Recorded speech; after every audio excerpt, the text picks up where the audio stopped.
우리가 사도신경의 신앙 고백의 순서를 보면 성부 하나님을 고백하고 특별히 성자 하나님에 대한 그런 고백이 길게 나오죠. 우리를 위하여 나시고 죽으시고 또 부활하시고 끝내는 우리를 영원히 부활시키시려고 다시 재림하시는 그런 우리 주님에 대한 말씀이 많이 나오고, 그리고 성령에 이어서 교회에 대한 그런 말씀이 나옵니다. 교회는 바로 예수 그리스도께서 먼저 핏값으로 사셨기 때문에 그 예수의 신부가 되고 예수의 아내가 되는 것입니다. 예수님은 우리의 신랑이시요 예수님은 우리의 남편이 되는 것입니다. 그렇기 때문에 사도신경에서 먼저 이렇게 그리스도를 고백하고 교회가 뒤따르는 것은 합당합니다.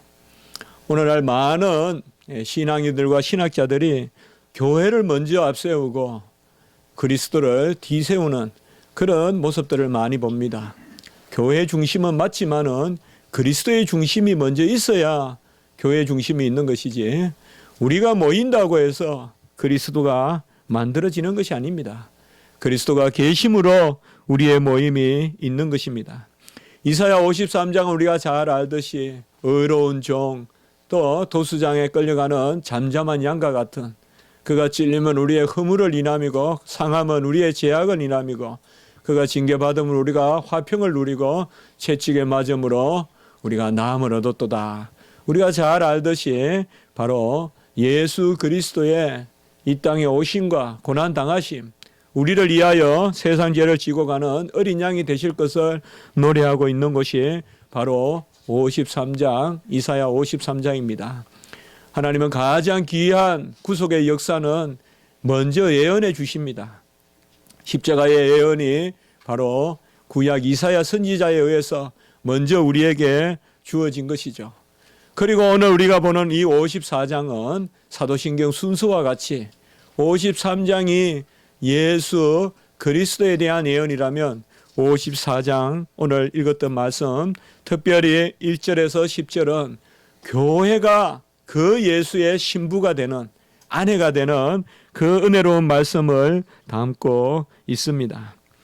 특별히 하나님은 이스라엘 백성을 아버지와 같이 돌보시고, 특별히 더 잔잔하게 애잔하게 표현할 때는 바로 남편이다라고 이렇게 표현하고 계십니다. 오늘 5절의 말씀에 보면 너를 지으시니가 내 남편이시라라고 이렇게 말하고 있습니다.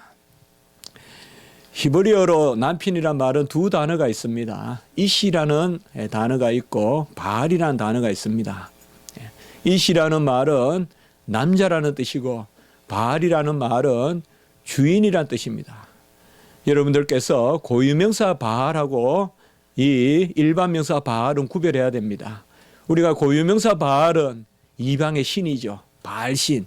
그러나 우리가 바알이 이렇게 한번 해볼까요? 바알이 리란 말이 나의라는 뜻이에요. 나의 남편 이렇게 이스라엘 백성이 부를 때는 그때는 남편이라는 뜻입니다. 그러니까 묘하게 이 단어의 의미 같죠. 그래서 바로 바알이 나의 남편인 여호와를 바알로 삼으면 안 되죠. 그렇게 우리가 표현해 볼 수가 있겠죠. 그래서 5절에 보면 너를 지으시니가 내 남편이시라. 그리고 새 이름을 붙이는데요. 세 가지 이름이 나오는데 그의 이름은 만군의 여호와시고 이스라엘의 거룩한 이시고 온 땅의 하나님이라. 바로 나를 지으신 분, 우리를 지으신 분이 여호와신데 그는 만군의 여호와시고 이스라엘의 거룩하신 분으로서 우리의 구속자가 되시고 그리고 온 땅의 하나님이라고 이렇게 말씀하고 있습니다. 남자들이야 남편이라는 것이 어떻게 보면 특권같이 여겨지지는 않겠죠. 의무로 여겨지겠죠. 나에게 달려진 어떤 의무, 남편. 그러나 아내들에게 남편이란 단어는 어떤 단어일까요? 제가 아내가 되어보지 않아서는 잘 모르겠지만은 아마 좀 더 각듯한 그런 의미가 있을 것입니다. 남편은 아내를 보호하고 양육하고 지키고 또 끝까지 함께 해야 되는 그런 존재입니다. 어떻게 보면 남편은 아내의 연약함을 돌봐야 되고 또 아내의 연약함을 채우는 그런 존재로서 하나님께서 작정하신 그런 존재라고도 하겠습니다. 호세아 2장 19절에서 20절에 보면 우리가 호세아서에 보면 특별히 하나님이 남편으로 그렇게 나타나요.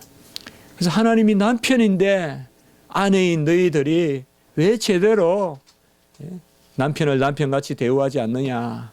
그래서 고멜과 같이 부정한 여인과 결혼하게 해요. 호세아 선지자가.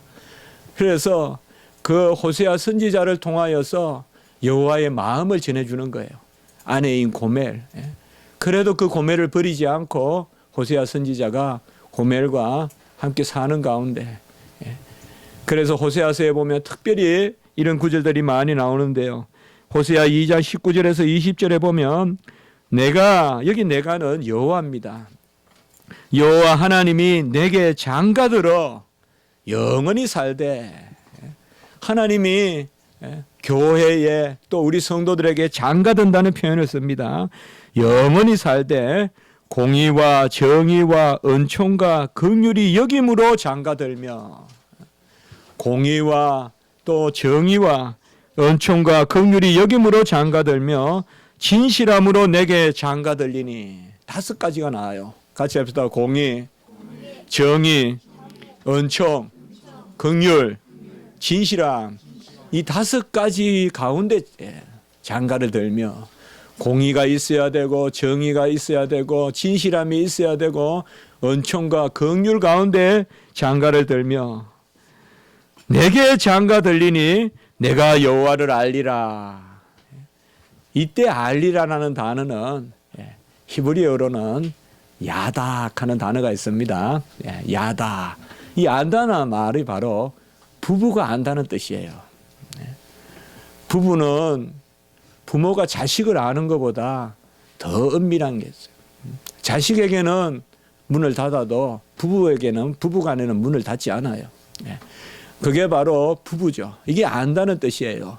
그래서 바로 이 5가지 가운데서 하나님 공의와 정의와 진실함과 긍휼과 은총 가운데 장가들어서 네가 나를 알고 그 가운데서 부부와 같이 바로 인격적으로 은밀하게 그렇게 산다는 것입니다. 이 5가지를 2가지로 우리가 한번 생각해 본다면 부부간에는 공의가 있고 정의가 있고 진실함이 있어야 된다. 곧 질서가 있어야 됩니다. 부부간의 질서는 어떻게 보면 모든 물건을 넣어놓는 그런 박스와 같아요. 이 질서가 없으면 다 흩어집니다. 앞바퀴가 튼튼해야 차가 잘 달립니다. 안전하고. 우리가 겨울에 마찬가지입니다. 앞바퀴가 뛰어난 것은 아니에요. 뒷바퀴와 앞바퀴는 동일한 바퀴죠. 그렇지만은 질서가 있는 거예요. 앞바퀴가 더 열심히 중요하게 그래서 뒷바퀴를 앞바퀴로 갈고 이런 걸 볼 수가 있죠. 그게 다르지는 않아요. 평등해요. 그렇지만은 질서가 있어야 돼요.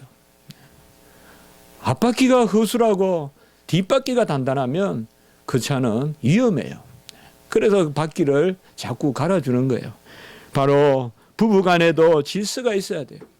공의와 정의와 진실함. 여기에 부부는 특별히 하나님과 우리 교회, 하나님과 성도 간에는 이 공의가 있어야 되고 정의가 있어야 되고 진실함이 있어야 아내가 평강이 있어요.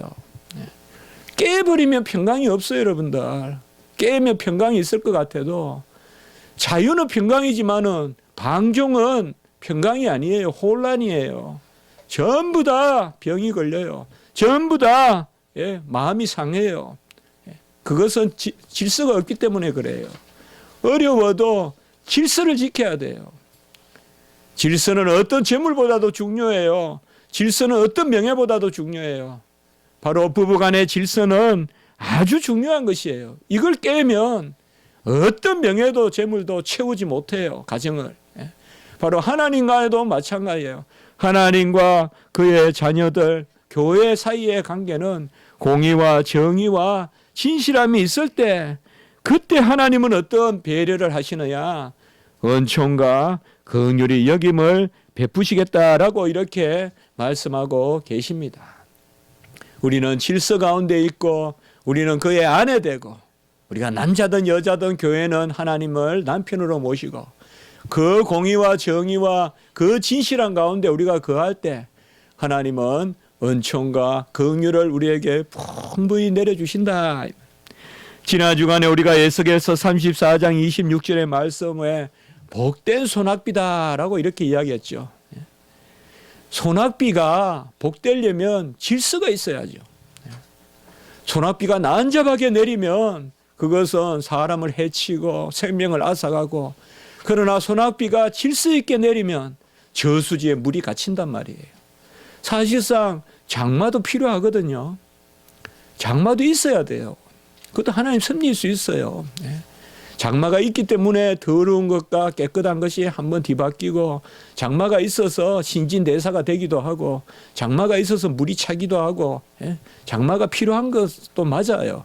그러나 복된 소낙비죠. 복되다는 것이 뭐예요? 질서 있게 비가 내려야 그 비가 가정에 갇히고 물이 차지. 소낙비는 소낙비인데 무질서하게 내리는 거죠. 은혜를 구하고 다니고 은총을 구하고 다니는데 도무지 말씀도 없고 진리도 없고 하나님도 없고 그저 복이다 하면서 다니면 그것은 강타하여 쓰러뜨리는 소낙비와 같고 저수지에 갇히는 소낙비가 아니단 말이죠. 바로 하나님과 우리 사이는 이러한 부부의 관계로 표현해 주시는데, 이 부부의 관계가 깨졌다 이 말이에요. 그게 바로 이스라엘 백성이 먼저 남편을 버렸다. 남편이 아내를 버린 것이 아니라 이스라엘 백성이 먼저 남편을 버리고, 호세아 2장 16절의 말씀에 보면, 11절의 말씀에 보면 그가 하나님을 내 남자라고, 그리고 내 바알, 아까 바알이 여기 나오는 말씀이에요. 이스라엘 백성이 하나님을 내 남자요, 내 남편이라고 부르지 않았다라고 이렇게 말하고 있습니다. 그래서 선지자들이 가장 강하게 지금 메시지를 던져주는 말씀이 이거예요. 하나님은 남편이신데 너희들이 하나님을 남편이라고 안 부르고 다른 바알들을 섬겼다. 여기는 복수가 나와요. 단수인 그 하나의 남편을 섬기지 않고 다른 바알들을 섬겼다. 복수형으로 바알들을 섬겼다. 호세아 2장 18절에 말씀하고 있어요. 너희들이 언약을 깨뜨리고 다른 바알들을 섬겼기 때문에 바로 하나님이 너희를 이제 미워한다라고 이렇게 말씀하고 있습니다. 예레미야 31장 32절의 말씀도 보면 내가 그들의 남편이 되었어도 그들이 내 언약을 깨뜨렸음이라라고 이렇게 말하고 있습니다. 하나님은 절대 먼저 버리지 않습니다. 하나님은 절대 먼저 우리로부터 숨지 않습니다. 우리가 먼저 하나님을 피하고 아담과 하와가 죄를 짓고 나무 뒤로 피하듯이, 먼저 하나님을 피하듯이 우리가 먼저 피하는 것입니다. 이 부부관계를 구약 성경에서는 특별히 언약으로 이렇게 표현하고 있습니다. 아까 말씀같이 정의와 공의와 진실함과 긍휼과 은총 가운데 내가 너와 장가 들었다. 그 가운데 언약을 맺었다는 뜻이에요. 그런데 아내가 남편이라 부르지 않고 내 남자라고 부르지 않으니까 이제 호세아서에 보면 바로 로루함마, 로암미, 이 두 단어가 나오죠. 세 아들의 이스라엘, 로루아마, 로암미, 아들을 낳아서 새 이름을 정하라고 하는데 이 이름 가운데 둘째 이름이 뭐예요? 로루하마. 이 말은 이제 긍휼을 내가 베풀지 않겠다는 거예요. 그리고 로암미는 더 이상 나의 백성이 아니라는 뜻이에요. 그 그대로 언어가 그 뜻이에요. 바로 너희들이 나를 먼저 떠나니까. 남편이 떠나는 것이 아니라, 하나님이 떠나는 것이 아니라, 하나님이 숨는 것이 아니라, 호세아가 숨는 것이 아니라 고멜이 엄난해서 바알이 내 남편을 부르지 않고 바알임, 바알임은 복수형이에요. 바알, 이방 신들을 쫓아다닌단 말이에요. 유일하신 단수, 유일하신 하나님을 내 남편으로 여기지 않고 바람난 그런 간부와 같이, 바람난 음란한 여인과 같이 여러 남자들을 쫓아다니니까 바로 하나님이 은총을 베풀지 않는데 7절과 8절에 보면 그것도 잠시다 이 말이에요. 내가 잠시 너를 버렸으나 큰 긍휼로 너를 모을 것이요 내가 넘치는 진노로 내 얼굴을 내게서 가렸으나 영원한 자비로 너를 긍휼히 여기시리라. 오늘 이 54장의 말씀은 이러한 이스라엘의 상태 가운데서도 하나님이 다시금 이스라엘 백성들을 붙드시는 그것을 노래하고 있단 말이에요. 이사야 53장에서는 새 신랑으로 예수를 보내주시고 54장에서는 버림받은 어릴 때 소시 때 버림받던 그런 아내와 같은 우리를 다시금 예수 그리스도께서 남편이 되셔서 거두시는 그것을 바로 노래하고 있는 것입니다. 오늘 1절에 보시면 잉태하지 못하고 출산하지 못하는 너는 노래할지어다. 이것이 바로 이스라엘의 상태를 이야기합니다. 이방신을 쫓아다니니까 잉태가 안 돼요. 그리고 출산하지 못해요. 그러나 노래할지어다. 상고를 겪지 못한 너는, 상고가 고통스러운 것이지만은 상고가 없이는 생명이 없잖아요. 상고를 겪지 못한 너는, 이것은 바로 불임의 교회를 이야기하는 거예요. 더 이상 임신하지 못하는 교회, 더 이상 생산하지 못하는 교회, 더 이상 하나님의 온전한 하나님의 언약의 백성을 낳지 못하는 교회인데 54장 1절에 노래할지어다, 외쳐 노래할지어다 라고 이렇게 말하고 있습니다. 이제 그러니까 새로운 시대에 소망을 말씀해 주시는 거예요. 아까 이사야 53장에 그 어린 양 예수님이 우리의 신랑이 되기 때문에 이제 상고가 끊긴 너희들이여, 더 이상 임신치 못하는 너희들이여, 그래도 노래 부를지어다, 외쳐 노래 부를지어다. 후반부의 말씀에 보면 홀로 된 여인의 자식이 남편 있는 자의 자식보다 많음이라. 이건 어떻게 보면 역설이죠. 홀로 된 여인에게 무슨 자식이 있겠어요? 남편이 없는데. 그런데 홀로 된 여인의 자식이 남편 있는 자의 자식보다 많음이라. 여기에 남편은 바로 이방의 남편, 세상의 남편이죠. 홀로 됐다는 것은 바로 이스라엘의 모습을 뜻하죠. 홀로 된 여인의 자식이, 이 말은 이제 뭐예요? 이스라엘이 지금까지 버림받아서, 특별히 오늘 이 말씀은 바벨론에 멸망당해서 바벨론의 포로로 간 이스라엘 백성을 말해요. 그래서 그 포로로 끌려간 이스라엘 백성이 이제는 홀로 된 것 같지만은 저 세상 느부갓네살이나 메대나 바사나 그런 세상의 사람들은 흥황하고 그들에게는 남편도 많고 자식도 많은 것 같지만은 너희들의 자식이 더 많다 이 말이에요. 보이는 것으로는 연약해 보여도 하나님의 신비한 잉태하는 힘이 있어서 너희들은 남편 없는 너희가 남편 있는 저들보다 더 많은 자식들을 낳을 것이다 라고 오늘 여기에서 말씀해 주고 있는 것입니다. 이스라엘은 죄를 지었습니다. 마치 사마리아 여인과 같이 남편이 다섯이고 지금 남자가 있으나 그 남자는 남편이 아니라 라고 하듯이 남자는 많으나 남편이 없는, 진정한 남편인 하나님을 잃어버린 그런 이스라엘의 모습이었습니다. 사라와 같이 단산하여 산이 끊긴, 더 이상 산을 출산할 수 없는 그런 모습이었습니다. 그러나 바로 하나님은 이러할 때에 더욱 은혜를 베푸신 것입니다. 남편이 그 가정을 놓지 아니하시는 것입니다. 우리는 어떤 일이 있더라도 결혼한 사람들은 가정 단위로 생각해야 돼요. 내가 어떻고 너가 어떻고 아내가 어떻고 남편이 어떻고 하면 안 돼요. 가정을 생각해야 돼요. 가정은 추상명사예요. 가정은 보이지 않아요. 그러나 하나님은 가정을 주셨어요. 가정을 붙들어야 돼요. 나를 살리려 하지 말고, 나를 세우려 하지 말고 우리에게 주신 가정을 세우려고 해야 돼요. 그 가정을 향하여서 하나님은 신비한 비밀을 행하시는데, 그것이 오늘 바로 이 말씀입니다.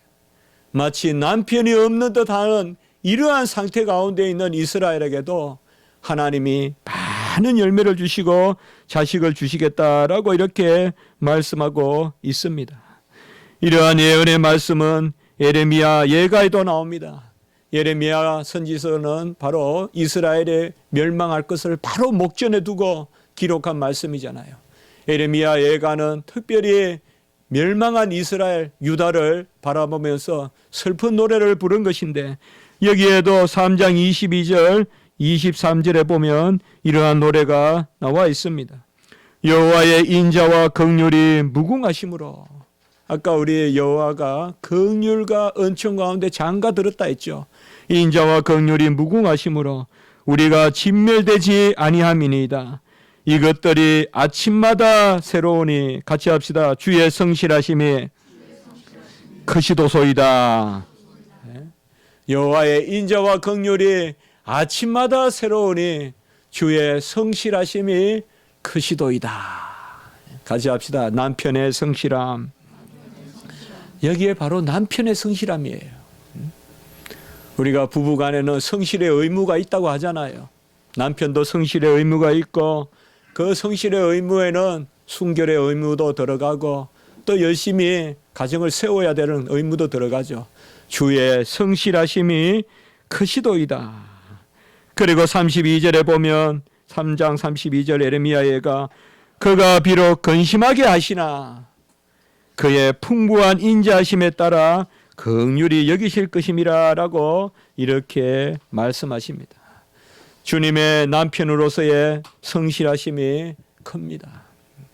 하나님은 우리의 남편이시고 그의 성실하심이 아침마다 새롭고 그의 성실하심이 인자하심이 영원하고 크신 것입니다. 로마서 8장 20절에 보면 피조물이 허무한 데 굴복하는 것은 자기 뜻이 아니요 오직 굴복하게 하시는 이로 말미암음이라 라고 이렇게 말했습니다. 우리가 간혹 살면서 허무한 데 굴복할 때가 있습니다. 바로에게 굴복할 때도 있고 느부갓네살에 굴복할 때도 있습니다. 그러나 이러한 굴복도 하나님의 뜻이지 우리의 뜻으로 말미암은 것이 아니다. 잠시 고난이 있더라도, 잠시 환난이 있더라도, 심지어는 내 죄로 말미암아 잠시 탕자와 같이 집을 떠나는 그러한 우매함이 있더라도 그것은 바로 하나님이 그것에 굴복하시게 하는 하나님의 뜻으로 말미암은 것이다. 진정한 신앙인은 어떤 사람이 신앙인이냐 이 말이에요. 탕자가 되지 않는 것도 귀하지만은 탕자가 집에 돌아오는 것, 이것이 바로 신앙의 핵심입니다. 우리는 다 탕자 같고 우리는 다 고멜과 같아요. 복음성가에도 그런 것도 있잖아요. 저도 옛날에 많이 불렀던 기억이 납니다. 탕자와 같고 고멜과 같고. 중요한 것은 우리가 그 자리에 서지 않느냐 서느냐의 문제라기보다 피조물이 허무한 데 굴복하는 것은 자기 뜻이 아니요 오직 굴복하게 하시는 이로 말미암는다. 어떻게 보면 탕자가 집을 떠나고 지연 열매를 먹고 그리고 결국은 올 때 갈 데 없고 세상에 온갖 쏙 다 들여다보고 세상 좋은 줄 알고 나갔더니 세상은 사자보다 더 험악하고 뱀보다 더 사악한 것이 세상이라고 깨닫고는 다시금 어디로 돌아와요?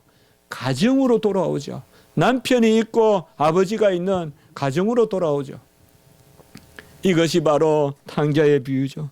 제일 좋은 옷을 입혀주시고 손에 가락지를 끼워주시고 발에 신을 신기고 살진 송아지를 먹고 즐거워하는 집. 살진 송아지, 전에도 제가 한번 설교했지만은 저는 이렇게 한번 생각해 봤습니다. 아버지는 아들이 집을 나갔을 때 이미 아들이 돌아올 줄 알고 송아지를 키우는 거예요. 그리고 아들이 돌아왔을 때 잔치를 하는 거예요. 뭐 이것은 너무 지나친 해석일지 몰라도 저는 이 탕자의 비유를 그렇게 본 거예요. 왜요? 아들이 집을 떠나는 것도 아버지의 뜻 가운데 있어요. 크게 보면 우리의 실족도 아버지의 뜻 가운데 있어요. 그걸 알아야 돼요. 우리가 일부러 걸려 넘어지시면 안 돼요. 일부러 집을 떠나서는 안 돼요. 그곳에는 너무나 큰 고생이 기다리고 있지만, 그러나 우리가 부족함에도 불구하고 집을 떠남에도 불구하고 이미 우리 아버지, 우리 남편은 바로 우리가 돌아올 것을 알고 송아지를 준비하고 토실토실 살을 찌어놔서 아들이 언제든지 오면 잡아서 잔치를 벌이려고 준비하고 계시다. 우리가 돌아갈 곳은 바로 진정한 곳은 하나님의 가정이에요. God's family예요. Family of God. 하나님의 가족으로 우리가 돌아가야 돼요. 하나님의 가정으로 돌아가야 돼요. 그 하나님의 가정만이 잔치가 있고 희락이 있고 즐거움이 있고, 세상은 다 거짓 것이에요. 다 거짓이에요. 풍악과 춤추는 소리로 내 아들은 죽었다가 다시 살아났으며 내가 잃었다가 다시 얻었노다라고 이렇게 했어요. 이 탕자의 비유, 누가복음 16장 25절에 풍악과 춤추는 소리, 이 말씀을 저는 오늘 말씀의 54장 1절에 노래할지어다, 외쳐 노래할지어다, 이것과 한번 생각을 같이 설교 준비하면서 같이 한번 떠올려 봤어요. 너희는 노래할지어다, 외쳐 노래할지어다. 이 너희가 누구예요? 고멜과 같고 음란하고 성전에 산당을 짓고 성전에 창기집을 지은 것이 이스라엘 백성 아니에요. 그 예루살렘 성전에 창기에 남자 여자 창기를 데려다 놓고 온갖 음란한 짓을 벌이고 그곳에서 온갖 바알신을 밀곰심을 섬기던 것이 바로 이스라엘 백성 아니에요. 탕자보다 더하죠. 탕자와 같죠. 그러나 여기에도 보면 노래할지어다, 외쳐 노래할지어다. 누가복음에도 보면 풍악과 춤추는 소리가 있다. 여러분, 우리가 지금 혹 이 겨울에 쓰라린 그런 세상에서 그런 유리와 방랑이 있을 수 있습니다. 우리의 마음이 그럴 수 있고 우리의 행실도 그럴 수 있습니다. 그러나 우리는 우리를 기다리는 그 아버지의 집, 그 남편의 집이 있는 것입니다. 특별히 오늘 6절에 보면 어릴 때 버림받은 아내가 되었다가 다시 거두는 것과 같이 한다라고 이렇게 말씀하고 있습니다. 여러 제가 주석을 봤지만은 최고 좋은 주석이 칼빈의 주석이더라고요. 그래서 이 칼빈의 주석이 뛰어나다는 건데 어떻게 이렇게 잔잔하게 바라봤느냐. 어린 아내라고 한 것은 철없는 아내라고 본다는 거죠. 그리고 어린 아내를 버린 남편은 더 간절하다는 거죠. 그래서 우리가 죄를 짓고 해도 나이들은 늙은 아내, 60대 70대 된 아내가 잘못한 것은 어떻게 저렇게 오래 살아놓고 잘못하냐 욕하겠지만은 20대 이제 갓 결혼한 신부가 조금 잘못할 수 있잖아요. 뭐 좀 잘못할 수 있잖아요. 살림하다 보면 항상 보면 그렇잖아요. 만지면 깨지고 남편도 마찬가지거든요. 신랑 남편 보면 연장을 들면 붙이는 게 아니라 오히려 떼어놓고 뭐 이렇게 만지면 그냥 뭐 간을 연결시키는 게 아니고 간이 터지고 뭐 그렇잖아요. 신랑 신부가 매일 사는 게. 여기 보면 어릴 때 옛날 성경에 보면 소시적이라고 나오는데 같은 말이죠. 소시적 아내와 같이 다시금 어린 아내를 맞아주듯이 맞아주는데 이제는 누구를 보내시느냐. 오늘 말씀은 우리가 이걸 생각해야 되겠죠. 그것은 바로 예수 그리스도를, 이사야 53장에 예수 그리스도를 새 신랑으로 보내주셔서 새 언약을 맺게 해주신다 이 말이에요. 본래 이스라엘의 언약이라는 개념이 부부가 되는 것이다. 그래서 새 언약을 맺게 해주신다. 이것은 특별히 예레미야 31장 31절에서 33절에 보면 잘 기록되어 있어요. 이스라엘 집과 유다 집에 새 언약을 맺으리라. 우리 예레미야 31장 31절은 꼭 기억해야 돼요. 새 언약을 맺으리라. 이 언약은 이스라엘 백성을 애굽 땅에서 이끌어내던 때와는 다르니 이것은 에덴약이에요. 율법. 그래서 이스라엘 백성을 애굽에서 이끌어낼 때와 다르니 그때는 여호와가 그들의 남편이 되셨어도 그들이 언약을 깨뜨렸다. 옛날의 언약은 에덴약은 율법의 언약은 하나님이 그들의 남편이 되셨어도 그들이 그것을 깨뜨렸다. 그러나 이제 내가 새 언약을 주느니 나의 법을 그들의 속에 두고 그들의 마음에 기록한다라고 이렇게 이야기하고 있습니다. 이게 중요한 말씀입니다. 신약시대 성도된 우리에게는 이제 예수님이 속 남편이란 말이에요. 이제는 겉남편이 아니라 단지 예부에 머무는 남편이 아니라 너희 속의 마음을 율법을 세워주고 이게 바로 새 언약이라는 거예요. 새 언약은 다른 것이 아니라 말씀이 우리 안에 새겨지는 것이고 예수님이 바로 우리 안에 들어오셔서 영원한 언약이다 이 말이에요. 이제는 우리가 깨뜨리려고 해도 깨뜨릴 수 없는 언약이다 이 말이에요. 이것을 예레미야 31장 31절에서 33절까지 그렇게 말씀해 주신 것입니다. 바로 새 언약은 진정한 예수님이 우리의 남편이 되고 예수님이 우리의 남편이 되면 이제 누구라도 그 사랑에서 우리를 끊을 수 없고 사도 바울의 고백과 같이 그 언약은 새 언약의 피고 바로 같이 합니다. 피난편. 예수님은 피난편이다 이 말이에요. 여러분들 피난편이란 말이 어디 나오죠? 우리가 출애굽기에 보면 나오죠. 출애굽기에서 바로 애굽으로 갈 때 십보라가 이제 남편하고 갈 때 그때 게르솜을 낳고 엘리에셀을 낳았죠. 첫째가 게르솜인데 게르솜은 아마 할례를 행했다고 우리가 생각해요. 그런데 엘리에셀은 아직 할례를 행하지 않고 그래서 모세와 십보라와 게르솜과 엘리에셀이 애굽으로 들어가는데 여호와가 나타나셔서 모세를 죽이려고 하죠.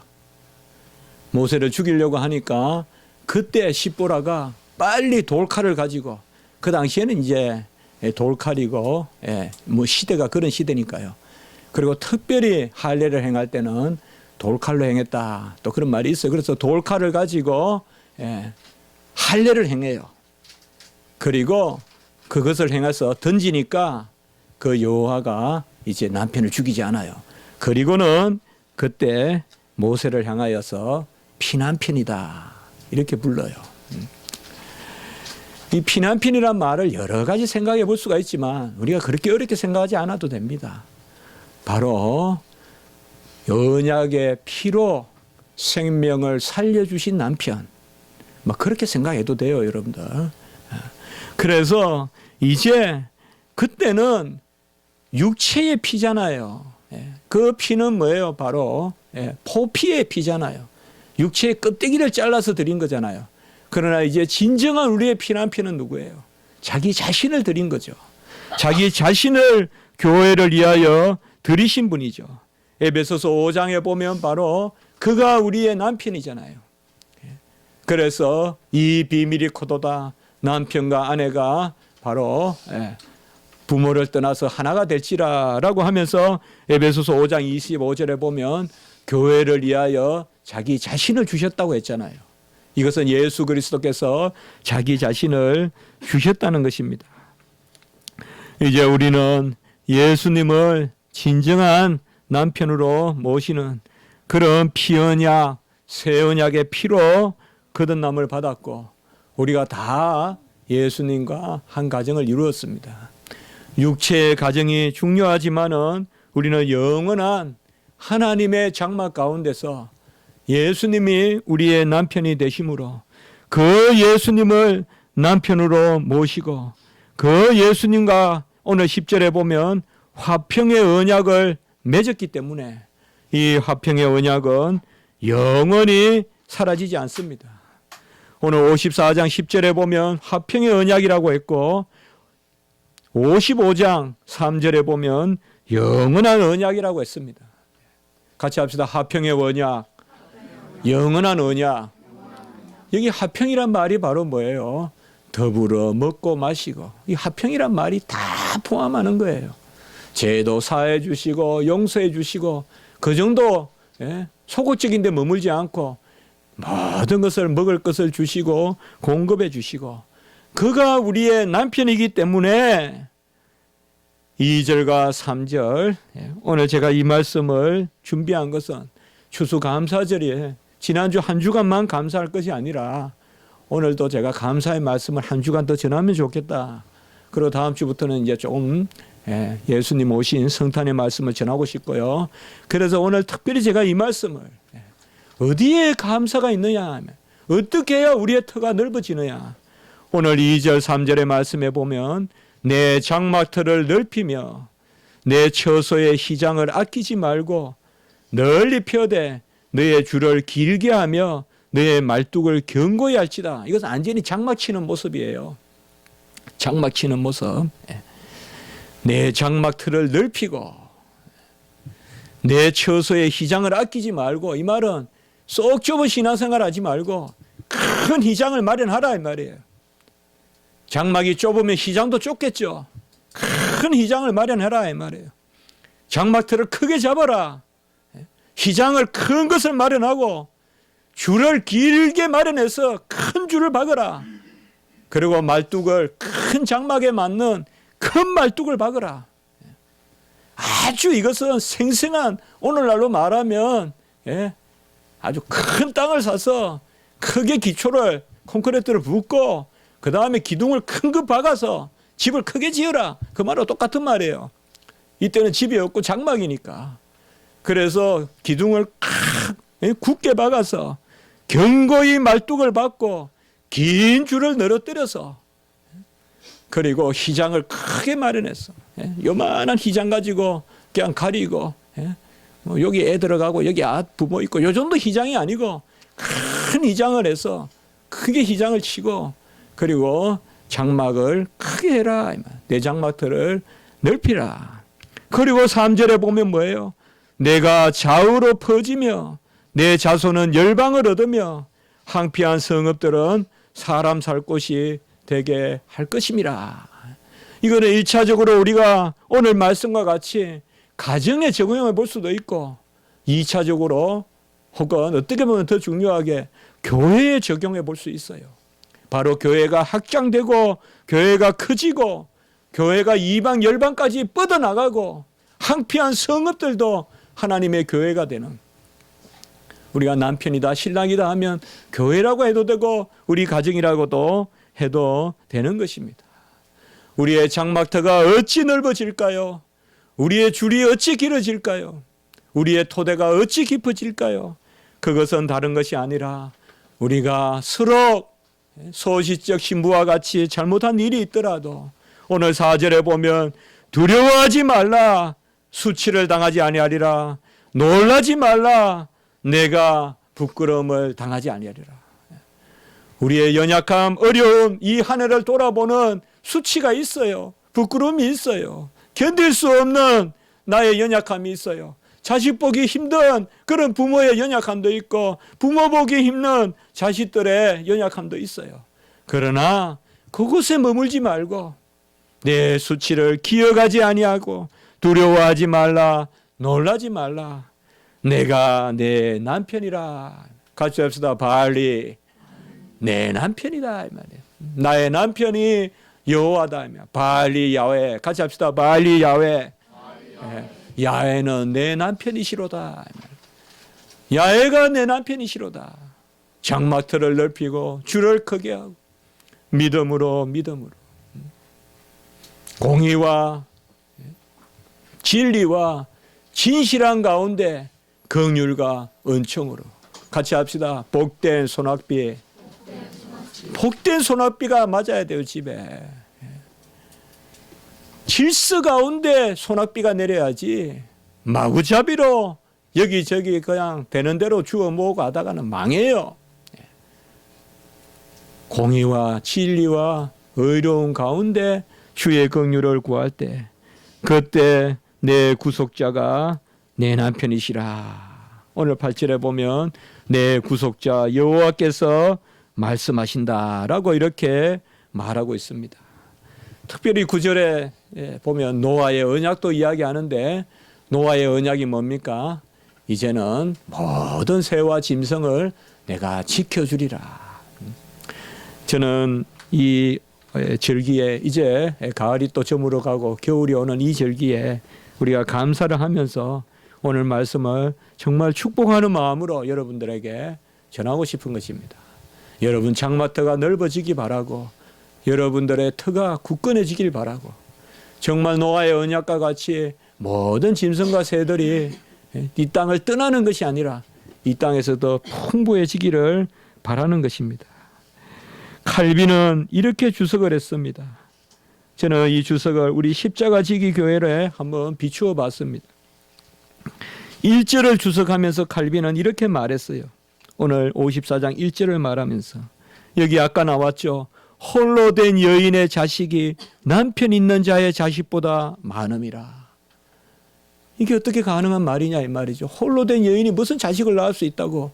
홀로 된 여인의 자식이 남편 있는 자식보다 많음이다. 이 부분을 주석하면서 칼빈은 다음과 같이 말하고 있습니다. 사람들이 일상적인 자연의 진로라는 척도로 교회를 상태를 파악해서는 안 된다는 뜻이 내포되는데 이는 하나님의 일은 비상하고 놀라운 것이기 때문이다.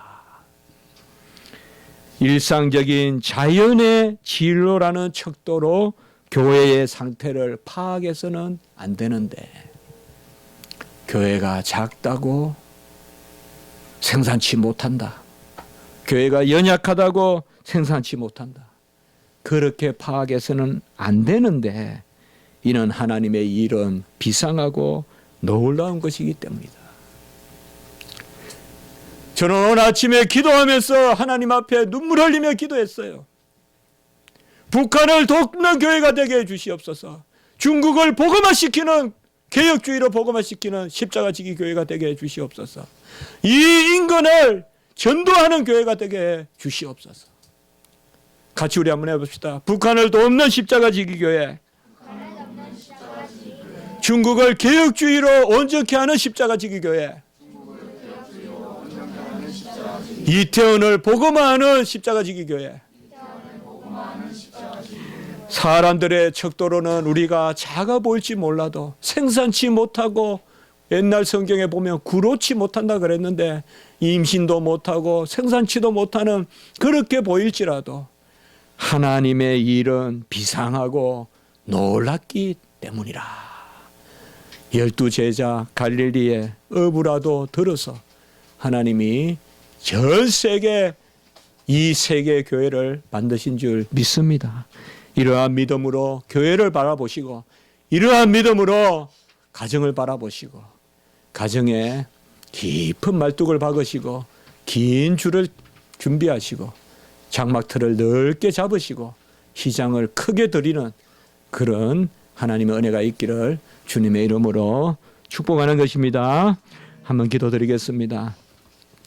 거룩하고 자비로우신 하나님 아버지, 생산치 못하고 그렇지 못하고 정말 죽은 듯 방불한 그 사라의 태에서 이삭이 나게 하신 것과 같이 그리하여 이삭으로 말미암아 하늘의 별보다 땅에 바다의 모래보다 더 많은 족속이 있게 하신 것과 같이 우리 교회에도 우리 가정에도 주님의 이 놀라운 길실이 있을 줄 믿습니다.